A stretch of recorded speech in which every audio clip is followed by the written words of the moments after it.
4998, día 15 de la segunda temporada. Si el primer mes le inculcó las virtudes de los guardianes del fuego en su alma, el segundo mes las grabó en su mente. En el reino de los alados del cielo no faltaban prisioneros, y fue con esas almas atrapadas con las que aprendió a dominar verdaderamente todos los aspectos de sus dones. Discernir entre la verdad y la mentira acabó convirtiéndose en algo casi instintivo. A los prisioneros, a quienes se les proporcionaba información selecta, se les prometía la libertad si lograban ocultársela. Nunca lo hicieron. Ella siempre lo encontraba, al final. Números, fechas e información extraída de sus pensamientos fugaces y secretos enterrados. A veces, cuando lo hacía bien, lo suficientemente bien como para ganarse los elogios de los guardianes del fuego, casi juraría que el pendiente se sentía un poco más cálido, aunque solo fuera por un instante. Una parte de ella aún lo odiaba usar su poder para infligir dolor. Una pequeña parte de ella casi lo disfrutaba. Donde los guardianes del fuego ejercían control sobre ella, ella podía ejercerlo sobre los demás. Donde los guardianes del fuego la controlaban, finalmente, ella tenía control sobre los demás. Le dieron un nuevo mantra, como el de Hestia, y ella lo aprendió bien. Solo llevo conmigo la verdad. Nada me engañará. No me doblegaré ante el miedo. Someteré el miedo a mi voluntad. La devoción es mi escudo. No vacilaré. La fe me ata como cadenas. Soy libre. Soy el dueño de mi cuerpo. No hará nada que yo no permita. Fue diferente la forma en que le grabaron eso en la memoria, a la forma en que lo hizo Hestia. Cuando fracasaba, Hestia simplemente la animaba a intentarlo de nuevo. Los guardianes del fuego solo castigaban el fracaso. El dolor era un excelente motivador. Casi podía verlo, cómo el mantra se le metía hasta los huesos, aguzando sus pensamientos. Donde antes se estremecía ante el dolor ajeno, ahora se centraba en la precisión, el control, el cálculo. El dolor ya no era algo que evitar, sino una medida del éxito. Su dolor, o el de los demás. Al final del segundo mes, ni siquiera necesitaba pronunciar el mantra. Resonaba en los confines de su mente, al ritmo de los latidos de su corazón, de su respiración. Ya no era solo Moon Watcher, alumna de Hestia, pupila de la reina. Era casi una guardiana del fuego por derecho propio. Aunque aún no sabía si algún día se perdonaría las lecciones aprendidas a través del miedo y el fuego. No sabía si alguna vez querría hacerlo. Otro día de entrenamiento, de pruebas, de expectativas imposibles, había dejado a Moon exhausta. Hacía tiempo que no soñaba con visión. Se preguntó si la había abandonado, si había dejado de llamarla a su mundo, si la había mantenido alejada mientras los ganchos de los guardianes del fuego se hundían más profundamente. Mientras caía, cada vez más profundamente, en un sueño profundo, pudo sentir, por fin, esa misma llamada, ese tirón en su mente, que la transportaba a otro lugar. Un lugar al que ni siquiera las guardianas del fuego podían alcanzarla. Cuando la ciudad de la noche comenzó a definirse lentamente, a surgir, Moon notó de inmediato que las cosas eran diferentes. La ciudad, antaño un prístino escenario donde el tiempo se había detenido, con cada edificio en perfecto estado, intacto, ahora parecía dañada. Destrozada. Las paredes desconchadas y rotas, las aceras como si se resquebrajaran, quebrándose lenta pero inexorablemente. Todo parecía cubierto por una fina capa de polvo, como si la ciudad hubiera estado sitiada y abandonada. El aire a su alrededor se sentía extraño. Frío y cálido a la vez, como si no pudiera decidir qué ser. El eclipse que siempre permanecía tras la torre de visión parecía parpadear al compás de las ráfagas de viento, como si toda la ciudad exhalara sus últimos suspiros lentos. Un leve escalofrío le recorrió la espalda. Nunca entendió cómo había llegado allí, qué la había atraído de repente. Aún así, sabía a dónde tenía que ir, a dónde siempre iba. La torre. La esperaba. Se alzaba como un ojo que lo veía todo en ese eco de un recuerdo.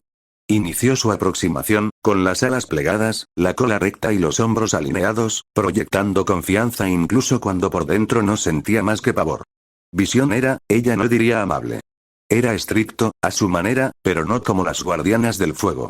Con él, incluso disfrutaba de algunas lecciones. No quería perder eso, que la rechazara en cuanto viera en qué se estaba convirtiendo. Llegó a los escalones y comenzó a ascender, estrella tras estrella. Esta vez le resultó un poco más fácil. Se había fortalecido bajo el cuidado de las guardianas del fuego. De eso no cabía duda. Fue ascendiendo, pasando por las bibliotecas y las máscaras, por la sala con el mapa y los asientos vacíos, hasta llegar finalmente a la cima. Vision aún no había llegado. Aparecería, como siempre lo hacía. Bien. Se sentó, asomándose al borde de la torre, con sus ojos verdes absorbiéndolo todo. Toda la ciudad se sentía gris. Silenciosa, apagada, más de lo habitual. Como si los recuerdos hubieran cambiado. Te comportas como una soldado, pequeña estrella. Una voz, la voz de Visions, habla a sus espaldas, y ella se gira para mirarlo. Alto como siempre, con las alas ligeramente desplegadas y el casco negro sobre la cabeza. Pero esta vez era diferente. Ella lo notaba en sus ojos, que la miraban fijamente a través del casco. Casi parecía triste. Nunca antes lo había visto con ese aspecto. ¿Eres soldado, Moon Archer? No sabía que los Skywings reclutaran a personas tan jóvenes. Vuelve a hablar, y eso basta para sacar a Moon de su ensimismamiento. No. No soy soldado, responde finalmente ella, y él emite un leve murmullo de asentimiento. ¿Entonces qué eres? Parece una pregunta retórica. Moon responde de todos modos. Soy una vidente. Al servicio de la reina, le responde ella. ¿Cuál reina?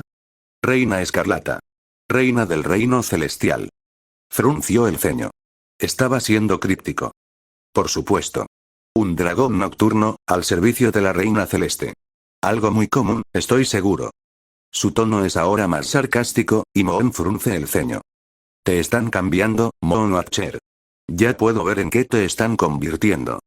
Vuelve a hablar, y ahora su tono es más suave. Ella vuelve a fruncir el ceño. ¿Qué me están haciendo? Pregunta finalmente, tras unos segundos de silencio. En lugar de responder, observa la ciudad, se acerca y se sienta a su lado.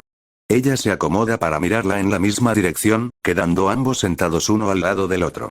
Mucho después de mi época, pero mucho antes de la tuya también, existió un dragón.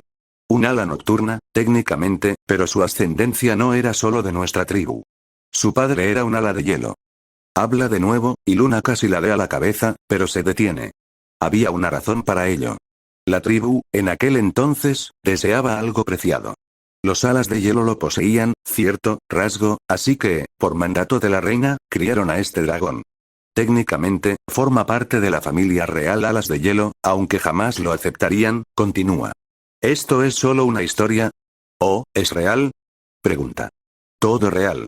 Este dragón, este hijo de la noche y la nieve, fue entrenado, al igual que tú estás siendo entrenado ahora, para desempeñar un papel de violencia.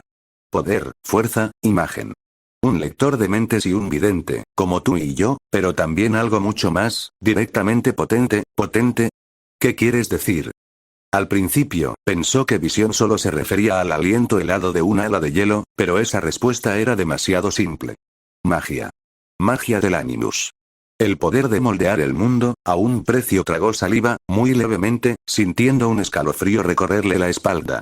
Sabía lo suficiente sobre el Animus, sobre por qué los alados del cielo nunca tuvieron uno, como para temer su poder. Al final, sin embargo, bueno, se convirtió en una especie de historia trágica. Su propio padre, muerto por sus garras a causa de los dones de su herencia. La reina de los ala nocturna, corriendo la misma suerte aquí, aparta la mirada de la ciudad y la observa a ella. ¿Por qué me cuentas esto? Preguntó finalmente, mirándolo fijamente a los ojos. Por estas cosas, fue tachado de monstruo, rechazado por todas las tribus, un paria, que dejó que la opinión ajena lo moldeara hasta convertirlo en algo cruel, algo trágico, pero malvado, concluyó, antes de soltar un largo suspiro. Te digo esto por dos razones, Moon Archer. La primera es mi preocupación de que sigas un camino similar, que aquello en lo que te están entrenando para convertirte haga que los demás te vean como un monstruo, y que a su vez te conviertas en aquello que temen. La segunda, aquí hace una pausa, como si estuviera considerando cómo expresar con las palabras lo que quiere decir. La segunda es que aún vive, dormido, sellado. Algún día, observador de la luna, lo encontrarás. Te buscará por encima de todo, pero no será tu enemigo. Será un aliado en el futuro. Comprender esto ahora te asegura estar mejor preparado, pero ten cuidado, como te han enseñado tus otros maestros. Inhala, muy suavemente, sintiendo un ligero hormigueo en las escamas de la nuca. ¿Tendré que enfrentarme a él? ¿En combate? Improbable. Valorará vuestra amistad, Moon. Serás la primera en hablarle en siglos, y será uno de tus mayores aliados. Pero nunca lo subestimes. Moon hizo una pausa, por un momento, mientras más preguntas se formaban en su mente. Pero, ¿por qué no puedes hablar con él? ¿Cómo me hablas a mí aquí? Bison deja escapar otro pequeño suspiro, mirando hacia atrás, hacia la ciudad. De nuevo, dos razones, aunque más sencillas que antes. La primera es que está dormido, aislado de tal manera que nunca podría alcanzarlo. La segunda, y mucho más sencilla, es el legado. ¿Legado? Repitió como un loro, preguntándose qué podía tener que ver el legado con aquello. Legado. Piensa en esto, como una lección diferente. Un enigma. Lo entenderás con el tiempo. Hay una razón por la que solo pude hablar contigo, Luna, y no es solo porque seas la primera vidente en generaciones. Algunos legados no son solo herencia. Se encuentran en la sangre, en la médula misma de los huesos aquí, una pequeña sonrisa, apenas visible, se dibuja en sus labios, como si se tratara de un conocimiento privilegiado al que solo él tenía acceso. Moon permanece en silencio durante un largo rato, con ideas y ansiedades arremolinándose en su mente como un huracán. Finalmente, formula su última pregunta. ¿Cómo se llama? Con el tiempo también lo sabrás, pero no lo sabrás.